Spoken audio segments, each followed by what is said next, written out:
Hello ITU aspirants. आज है हमारे साथ सागर जो महाराष्ट्र से है, नबी मुंबई।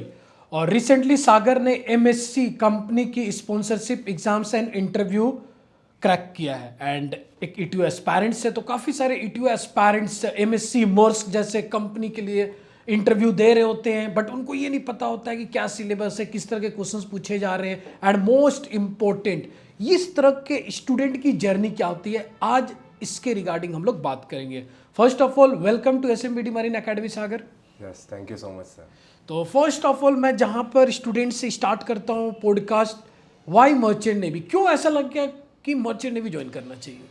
सर, मर्चेंट नेवी में इतने सारे अपॉर्चुनिटीज़ है और हमें अलग अलग तरीके से सीखने मिलता है। Not just in technical but overall life के बारे में पता चलता है और हमें कई तरीके के एम्बिशियस पीपल से बात करने की और उनके साथ एक जर्नी हमें करने मिलती है, जिससे हमें बहुत सारी चीज़ें नई नई सीखने मिलती है। सो मुझे एक इंस्पिरेशन मिला जो कि एक वोएज है जिसमें हमें बहुत सारी तरीके से not only in technical but एक लाइफ लेसन मिले।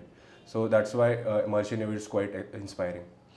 अच्छा, तो ये आपने काफ़ी प्रैक्टिकल और मैकेनिकल वे में आंसर किया, बट मैं चाहूँगा कि और अगर प्रैक्टिकल वे में अगर हम जाएँ, जैसे मैं अगर आपको पूछूँ, मर्चेंट नेवी एक प्रैक्टिकल रीजन होता है पैसे, क्लियर। अगर मैं आपको बोलूँ, जस्ट एज्यूम करो कि आप एक ट्रेनी ETO हो या चलो एक सीनियर ETO हो, जहाज़ में 3-4 साल की एक्सपीरियंस हो गई है, और कहीं ना कहीं अगर आपको 10-15 हज़ार अगर महीने मिले, तो क्या आप इस करियर को चूज करोगे? सर, करियर की स्टार्ट हमेशा बड़े हिस्से नहीं होती है, छोटे हिस्से होती है। और अगर छोटे हिस्से जाएंगे तो बड़े इसमें जाने में वो एक एनकरेजमेंट मिलती है और वो एक अचीवमेंट रहती है। सो मुझे ऐसा नहीं है कि हमेशा कम इसमें और ज़्यादा इसमें पैसे, एक एक्सपीरियंस और ओवरऑल एक हमें जो एक अच्छा ये मिलता है, सीख मिलती है, वो मैटर करती है सर। पैसे हमेशा मैटर नहीं करते। हाँ, मतलब लेकिन आपको ये पता है ना कि ETO एक एक्सपीरियंस्ड ETO इतना अच्छा खासा अर्न कर पाता है, 4 लाख 5 लाख महीने अर्न कर पाते हैं, क्योंकि ये आपका क्लियर कट है कि एक एक्सपीरियंस के बाद, इतनी साल के एक्सपीरियंस के बाद मुझे इतने पैसे मिलेंगे। तो कहीं ना कहीं एक प्रैक्टिकल रीजन है मर्चेंट नेवी में आने का, पैसा। लेकिन हमेशा याद रखिए, आपको अपनी जॉब से प्यार होना चाहिए। यस सर, तभी वो पैसा वर्थ इट होगा। yes, नहीं तो वो हो सकता है कि कुछ टाइम के बाद आप कंपनी से निकाल दिए जाओ, कुछ टाइम के बाद आपको जहाज से निकाल दिया जाएगा, क्लियर। तो अब पैसा कमाने के लिए भी आपको एक अच्छी एटीट्यूड चाहिए, स्किल्स चाहिए और नॉलेज चाहिए। yes, अब उसके बाद मैं डायरेक्ट कंपनी के इंटरव्यू पर आता हूँ। जैसे अभी आप MSc की इंटरव्यू क्लियर किया, आपको काफ़ी हज़ारों बच्चे देख रहे हैं जो ETO एस्पायरेंट हैं और जो एग्जाम्स और इंटरव्यू क्लियर करना चाहते हैं। तो ओवरऑल MSc की एक्सपीरियंस कैसा रहा? किस तरह के नॉन टेक्निकल और टेक्निकल क्वेश्चन पूछे गए? सर, ओवरऑल जो भी डे टू डे लाइफ में थे, नॉन टेक्निकल में जो पास्ट डेज में क्या किया, 1 to 2 डेज में आपने क्या एक्सपीरियंस किया, न्यू ईयर कैसा था आपका, एंड फिर पूछे कि हमें कैसे तो आप ये फील्ड में कैसे आए, आपने प्रीवियस जॉब क्यों छोड़ी, फिर ये फील्ड में आना चाहते हो तो आपको ये सारी चीज़ें आप एक्सपीरियंस करोगे कि not only in you will have to do in technical things, you will also have to do mopping and everything.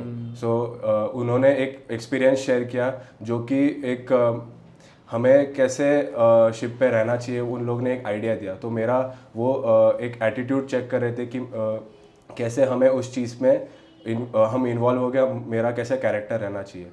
And technical में उन्होंने बेसिक चीज़ें पूछी जो कि थी कि व्हाट इज़, मैं इलेक्ट्रॉनिक्स बैकग्राउंड से हूँ तो मुझे पहले पूछा था व्हाट इज़ थर्मिस्टर, फिर मुझे पूछा कि जीनर डायोड क्या रहता है, फिर मुझे पूछा था कि आप यहाँ पे क्यों हो, मुंबई में भी हमारा है।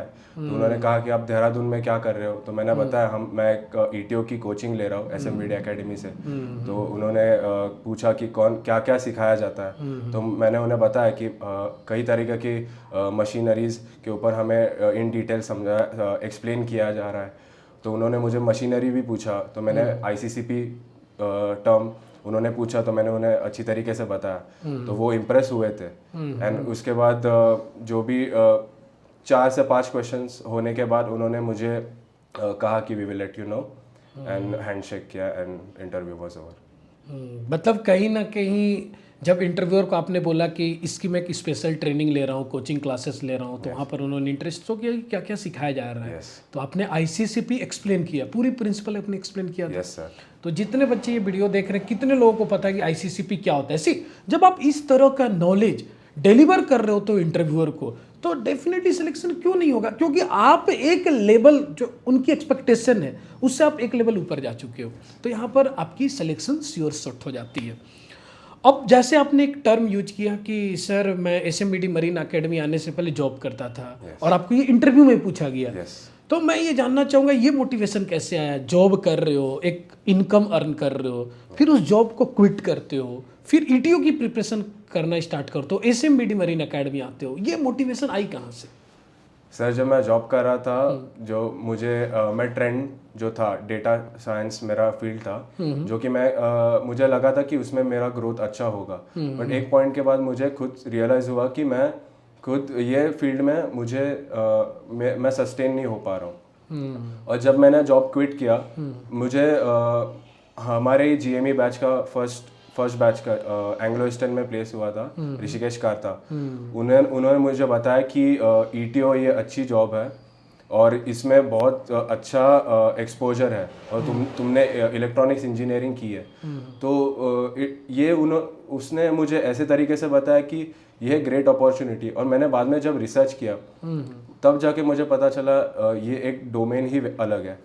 एंड उसके बाद मैंने जब आपके एकेडमी के बारे में सर्च किया, तो फिर मुझे एक ट्रस्ट और कॉन्फिडेंस आया।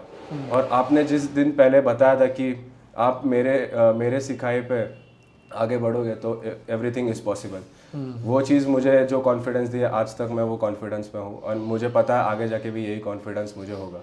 सो it is a great experience sir coming to here. तो ये एक अच्छी फीडबैक है। और हम लोगों ने ईटीओ बैच स्टार्ट किया था 18 नवंबर को स्टार्ट किया था। यस, 18 नवंबर को स्टार्ट किया, और मुझे लगता है विदिन 40-45 डेज में आपको स्पॉन्सरशिप भी मिल गई। Yes sir. राइट, तो ये सबसे अच्छी बात है। और कहीं ना कहीं हम लोग ट्रस्ट पे भी काम करते हैं। और मैं ये ज़रूर पूछना चाहूँगा, जैसे आपको कॉल्स में कुछ हम लोग प्रॉमिस करते हैं, टीम हमारी बात की, मैडम ने बात की आपसे, एंड कुछ एक प्रॉमिस कर रहे होते हैं कि ये थिंग्स आपको यहाँ पर प्रोवाइड की जाएगी। तो उसकी एक्सपीरियंस कैसा था? मतलब क्या वो थिंग्स जो आपको प्रॉमिस की गई, क्या हमने वो फुलफिल कर पाया? Yes sir, better than that. And मैंने जो एक्सपेक्ट किया था उससे कई गुना ज़्यादा मैंने एक्सपीरियंस किया, not only in technicality sir, but आगे जो एक एक्सपीरियंस आपने बताया है और डिसिप्लिन जो मेंटेन किया है सर, उसके वजह से आज मैं एक कॉन्फिडेंटली बात कर पाया और इंटरव्यूअर को अच्छे से जवाब दे पाया सर। जैसे अभी आपने बोला कि नॉन टेक्निकल भी सर काफ़ी क्वेश्चंस पूछे गए, है ना? पूरी आपकी career related, last job related, why merchant navy. तो कहीं ना कहीं जब आप डिलीवर कर रहे हो तो एक सॉफ्ट स्किल एक इम्पोर्टेंट रोल प्ले कर रहा होता है, राइट? आपकी कम्युनिकेशन स्किल्स एक इम्पोर्टेंट रोल प्ले कर रही होती है। तो आप मुझे बस इतना बताओ कि आपने जो एकेडमी में जो कम्युनिकेशन स्किल्स की क्लासेस ली, पर्सनालिटी डेवलपमेंट की क्लासेस ली, कहीं ना कहीं इतने सारे मॉक इंटरव्यू हुए, तो उन मॉक इंटरव्यूज़ की क्या इंपॉर्टेंट रोल प्ले रही आपकी इंटरव्यू में? सर मॉक इंटरव्यूज़ में जो भी मेरा हर टाइम डिलीवरी था, वो नेक्स्ट मॉक इंटरव्यू में हमेशा बढ़ता गया, क्योंकि आपके फीडबैक और प्रांजल सर के फीडबैक से मैं जो एक्सपीरियंस गेन करता गया, कैसे आंसर डिलीवर करना चाहिए, किस तरीके से आंसर देना चाहिए, किस शॉर्ट टर्म में आंसर देना चाहिए, वो सारी चीज़ें मैंने सीखी, और हर इंटरव्यू में मैं इम्प्रूव करता गया। सो मॉक इंटरव्यू हर वीक में मॉक इंटरव्यू होना बहुत ही मैंडेटरी था, और उसके वजह से ही आज मैं जो एक डिलीवरी जो स्किल है वो सीख पाया। एंड प्रांजल सर के कम्युनिकेशन स्किल्स और पर्सनालिटी डेवलपमेंट के स्किल्स के इस पे कि कैसा बिहेव करना चाहिए, कैसे एक बॉडी लैंग्वेज होनी चाहिए, वो एक ग्रेट थिंग है आपका इंटरव्यू, और even in further ahead in ship वो बहुत मैंडेटरी है, जो कि बहुत अच्छा टॉप क्लास मुझे लगा। और काफ़ी सारे एसएमबीडी मरीन एकेडमी का जब हम लोग कॉल करते हैं, जब ये सब चीज़ें बताते हैं कि पर्सनालिटी डेवलपमेंट होगी, मॉक इंटरव्यू होगी, टेक्निकल क्लासेस होंगे जो एक्सपीरियंस्ड मरीन इंजीनियर्स लेंगे, और वो भी 9 to 5, क्लियर। तो काफ़ी लोग बिलीव नहीं कर पाते कि सर इतने कम कॉस्ट में इतनी चीज़ें आप अवेलेबल करा रहे हो। तो मतलब आपकी क्या इसमें सोच है? आपने तो यहाँ पर आकर एक्सपीरियंस लिया। यस सर, प्राइस के according we are getting lot of bonuses sir and जो एक नॉट ओनली सिलेबस कवर हो रहा है बट एक ओवरऑल अच्छे तरीके से मोल्ड हो रहे हैं बच्चे एंड वो मोल्डिंग बहुत इंपॉर्टेंट है और जो मोल्डिंग है वो एक एक अच्छे डायरेक्शन में है और वो एक कॉन्फिडेंस पैदा कर रही है और कुछ बच्चे तो ये भी बोलते हैं कि सर एकेडमी फ्रॉड तो नहीं है, तो और कभी कभी हम लोग स्टूडेंट्स को कॉल कर रहे होते हैं तो एक ट्रस्ट नहीं होता है ना, होता क्या ना कि मर्चेंट नेवी में कहीं कहीं पर फ्रॉड है, ये है ईटीओ के साथ फ्रॉड हो जाते हैं, जीएमई स्टूडेंट के साथ, जीपी रेटिंग के साथ तो आए दिन फ्रॉड होते हैं, क्लियर। तो एक ट्रस्ट दिलाना एक थोड़ा यहाँ पर डिफिकल्ट पार्ट हो जाता है, लेकिन जब हम लोग स्टूडेंट्स को बोलते हैं ये स्टोरी यूट्यूब पे है, सामने से जब हमारी टीम नंबर देती है स्टूडेंट्स की कि ये पास आउट स्टूडेंट है आप इनसे बात कीजिए, तो वहाँ पर एक ट्रस्ट फैक्टर हम जनरेट कर पाते हैं। लेकिन मैं चाहता हूँ कि एक टाइम ऐसी एकेडमी की टाइम है जहाँ पर लोग हमारी टीम से बात करते ही ट्रस्ट हम गेन कर पाएँ, एंड इस पर हम लोग वर्क कर रहे हैं क्योंकि अब ईटीओ की भी रिजल्ट्स आ गई है, जीएमई की तो काफ़ी रिजल्ट्स है, 67-68 रिजल्ट्स आए हैं, जीपी रेटिंग की भी अच्छी खासी रिजल्ट्स आ रही है, अब तो ईटीओ की भी रिजल्ट्स आ रही है। तो आप लोग 3 स्टूडेंट्स आए थे फर्स्ट टाइम, यस सर, और तीनों क्लियर कर गए एमएससी में, यस सर। तो ये एक्सपीरियंस कैसा रहा? 3 आए एक साथ बैठे और तीनों क्लियर कर गए एक ही कंपनी में। यस सर, बहुत ही अच्छा था और जो साथ में आए साथ में ही निकल गए, ऐसा एक अच्छा एक जो बॉन्डिंग था वो साथ में पढ़ाई के साथ भी और आउट ऑफ द पढ़ाई ऑल्सो, सो एक बहुत अच्छा एक्सपीरियंस था sir. Very good. And at last क्या आप फीडबैक देना चाहोगे अपकमिंग एस्पायरेंट्स की जो ईटीओ की प्रिपरेशन कर रहे हैं? सर जो अगर आपकी टेक्निकल टर्म्स है अगर क्लियर भी नहीं है तो मैं एक कॉन्फिडेंटली कह सकता हूँ यहाँ के क्लियर, मैं खुद मेरे टेक्निकल टर्म्स से श्योर नहीं था बट आपके पढ़ाई से आपके जो लर्निंग्स है वो बहुत ही इफेक्टिव है और जो प्रैक्टिकल बेस पे है वही पता है। सो मैं कॉन्फिडेंटली कह सकता हूँ जो भी आगे आएंगे ईटीओ के लिए they are sure shot gonna be full fledge aspirant level ETO जो कि कम्प्लीटली एक इंटरव्यू और कंपनी क्रैक कर लेंगे और फ्यूचर में भी उन्हें जो भी टेक्निकलिटीज़ और जो भी पर्सनालिटी जो नीडेड है शिप पे वो कवर अप हो जाएगी।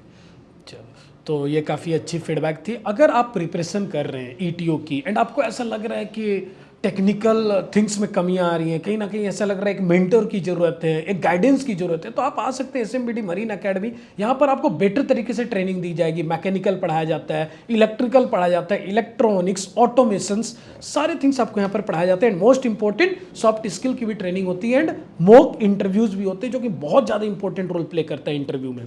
Clear? So wish you all the best Sagar, and just remember कि अभी एक जर्नी स्टार्ट हुई है, अभी और डिफिकल्टी जाएंगे, चैलेंजेस आएंगे, फर्स्ट शिप पे जाओगे, तो हमेशा सीखने की कोशिश करना है। Yes sir, clear? क्योंकि आपकी एम होनी चाहिए जितनी जल्दी आप एक सीनियर ईटीओ बन जाओ। Yes sir, clear? जितनी जल्दी आप ईटीओ सीओसी क्लियर कर लो, वहां पर भी एसएमबीडी मरीन एकेडमी आपकी हेल्प करेगी। Yes sir. सो आप सभी को मैं यही बोलूँगा कि टाइम बहुत इंपॉर्टेंट है, टाइम और एज इतनी इंपॉर्टेंट है कि सही एज में आपको स्पॉन्सरशिप लेना भी होना चाहिए। Clear? So wish you all the best Sagar, thank you.